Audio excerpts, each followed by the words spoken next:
Friends, మనం తెలివిలో old జఫాలో ఉన్నాము. ఇది సెయింట్ పీటర్ గారి చర్చ్. ఇది ఆ ఎదురుకొండ ఉన్న ఒక బ్రిడ్జ్. ఈ బ్రిడ్జ్ పేరు ఇది రిషింగ్ బ్రిడ్జ్ అంటారు. మనము అనుకున్నవన్నీ ఈ బ్రిడ్జ్ మీద ఉండి మనం ప్రేయర్ చేసుకుంటే జరుగుతాయని చూడండి. ఇది ఇప్పుడు మనం ఈ బ్రిడ్జ్ మీదకి వెళ్తున్నాము. ఈ బ్రిడ్జ్ మీద చూడండి, మనం అనుకుంటాం రాశి ఫలాలని, రాశులు ఉంటాయి కదా, మనం చూస్తుంటాం. రాశి చూడండి, ఒక్కొక్క రాశి అనమాట.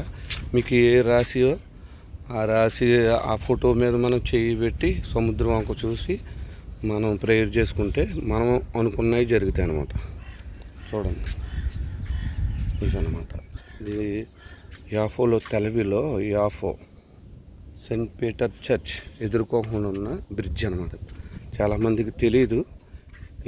ఈ బ్రిడ్జ్ మీద వేసి ఉంటాయి అన్నమాట సింబల్.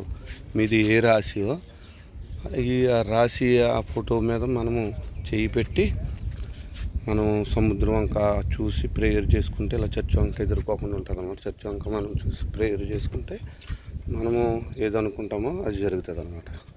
చూసారా ఈ బ్రిడ్జ్? ఇది ఒక్కొక్క రాశి చూపెడుతున్నాను. అంటే ఎన్నో సంవత్సరాల నుంచి ఉన్నాయన్నమాట. ఇవి మనకు తెలియదు అంతగాని.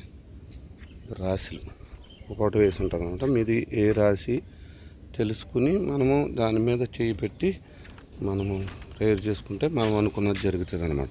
చూడండి, ఈ రాశి చూడండి, ఇది కుంభరాశి అనమాట. ఇంగ్లీషు రాశిని చూడండి, ప్రతి ఒక్కటిని మీకు సంబంధించిన రాశి అనమాట. ఇది సెయింట్ పీటర్ చర్చ్, ఇది యాఫో అనమాట. ఓల్డ్ జఫ్ అంటారు. మనము ఇక్కడ పీటర్ గారు నిద్రించిన ప్రదేశం కూడా ఈ ఏరియాలోనే ఉన్నది. ఆ టైంలో పీటర్ గారు చేపలు పట్టిన సముద్రం ఇది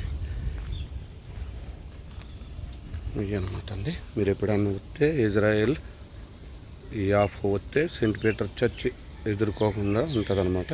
బ్లెస్సింగ్ బ్రిడ్జ్ చూసారా మీరు? దీంట్లో మీరు అనుకున్నవి జరుగుతాయి అనమాట. రాసి